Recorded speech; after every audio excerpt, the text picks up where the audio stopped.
Oi, tudo bem? Hoje a gente vai conversar um pouquinho sobre uma hipótese, sobre uma pergunta. Quando que as epidemias terminam? Boa questão, não acha? Aproveita, te inscreve no canal, já deixa o like. Meu nome é Débora, você está no Multiplica.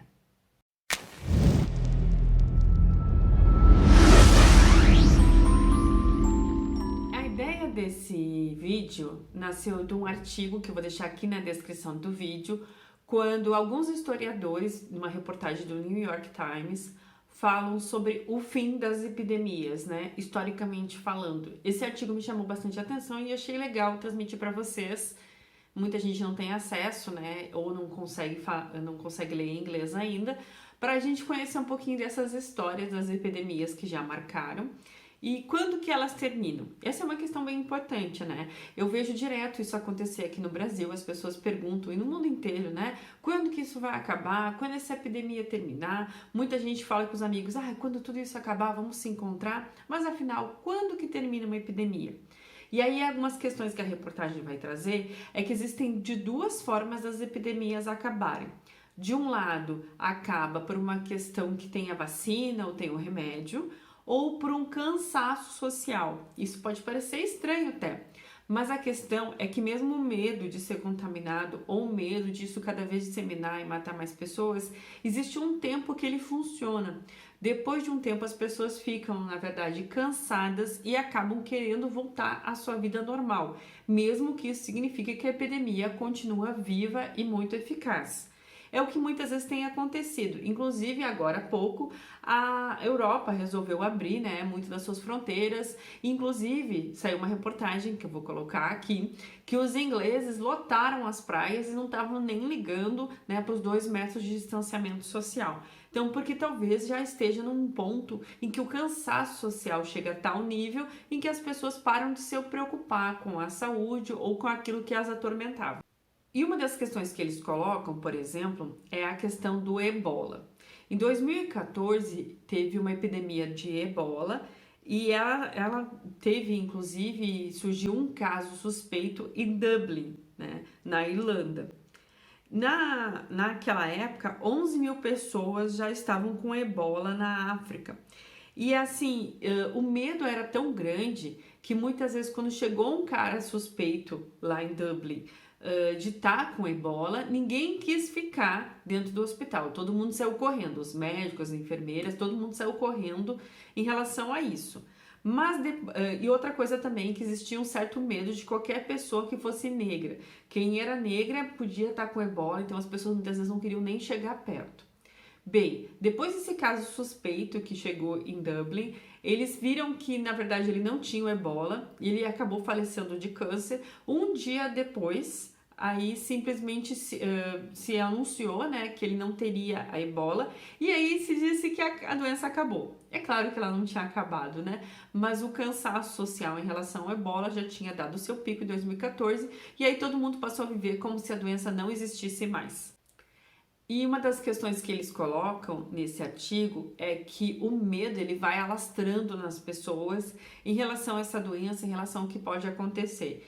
E aí, claro, as pessoas também vão cansando socialmente, muitas vezes suas vidas, muita gente perde o emprego, isso é uma coisa que a gente já está vendo no Brasil. Então isso vai marcando esse cansaço em relação à doença. No caso da peste negra, ela teve pelo menos 3 surtos, né? Que seria no governo Justiniano, no século VI, no período medieval, que tanto famoso, tanto aqueles, eu vou colocar aqui, aquelas formas dos médicos na peste bubônica, né, que ficou muito famoso, inclusive eu vi em alguns lugares as pessoas usando agora com o Covid, essa em alusão à peste negra do século XIV, e ocorreu uma pandemia também com a peste bubônica entre o século XIX e o século XX. No caso da medieval, ela veio da China, em 1331, e lá na China ela já matou muita gente, cerca de metade da população chinesa. E dali ela passou para a Europa, onde ela matou 1/3 da população europeia. E aí teve quarentena, as pessoas pareceram e não se sabia bem o que acontecia, né? Como isso poderia parar. E pra gente ter uma ideia, a epidemia até pode ter parado, mas a praga retornou, né? E um dos piores surtos que começou na China em 1855 e se espalhou pelo mundo, matando cerca de 12 milhões de pessoas na Índia. E inclusive havia lugares em que eles queimavam os bairros inteiros, porque eles imaginavam que dessa forma eles iam acabar com a disseminação da doença. Então não é claro o motivo que causou o fim da peste bubônica. Inclusive alguns falam que simplesmente a peste veio, atingiu aqueles que teria que atingir de alguma forma, porque não havia remédio para isso, e simplesmente de repente alguns ficaram mais fortes e tudo mais, e aí ela se vai. Então, isso é uma coisa que aconteceu com a peste bubônica, porque a gente tem na mente muitas vezes que ela aconteceu só na Idade Média, mas na verdade ela acontece antes e mesmo depois também. Outra doença que aparece no artigo também é a varíola. A varíola hoje é considerada que não existe mais pela OMS e ela conseguiu acabar. E um dos motivos que ela conseguiu acabar é que ela não tem hospedeiros em animais, ela tem hospedeiros humanos. Ou seja, quando a gente acaba com a disseminação do vírus em seres humanos, ela acaba também. Lembrando que o Brasil, isso o artigo não traz, mas só para a gente fazer uma referência, ele também tem teve muitos casos historicamente de varíola em muitos lugares. Aqui em São Paulo, o bairro Bexiga, né, que na verdade tinha a ver com a barriga, né, que ficava com essas questões aí, ele se refere à varíola, por incrível que pareça. Hoje é um bairro que é considerado um bairro italiano, com muitas questões, mas era um bairro onde tinha a varíola, o que é até estranho, né, nesses períodos. Esse é um vídeo interessante pra gente falar. O nome dos bairros se refere muitas vezes à doença, ou, por exemplo, à higiene, à ausência de doenças, como Higienópolis. No caso da varíola, ela marca por erupções na pele e muitas dores também. E o índice de mortes dela chegava a 30%, assim, para a gente ter uma ideia de como ela foi uma doença que marcou muito a história do mundo e do Brasil também, mas que hoje ela praticamente não existe. A gripe espanhola, que foi um assunto inclusive que eu já trabalhei aqui, vou deixar o card aqui, ela matou também muitas pessoas, que é o H1N1, e matou mais pessoas do que a Primeira Guerra Mundial. E aí é uma coisa que o artigo coloca também, que as pessoas cansaram da quarentena, cansaram disso, porque já era uma população que tinha vivido a Primeira Guerra Mundial, estava um pouco cansada de toda essa crise em relação à gripe espanhola, lembrando que ela não vem da Espanha, ela vem dos Estados Unidos, e ela vai marcando isso, né? Então, existe o distanciamento social, as pessoas usam máscara, tem marcas dessa época também que as pessoas usam máscara, lembram disso, que matou muita gente. Mas também acabam se cansando por causa do final da Primeira Guerra Mundial, já é uma população bem sofrida, e acaba que aí simplesmente se decreta o fim da gripe espanhola sem necessariamente ter uma vacina ou uma cura para ela.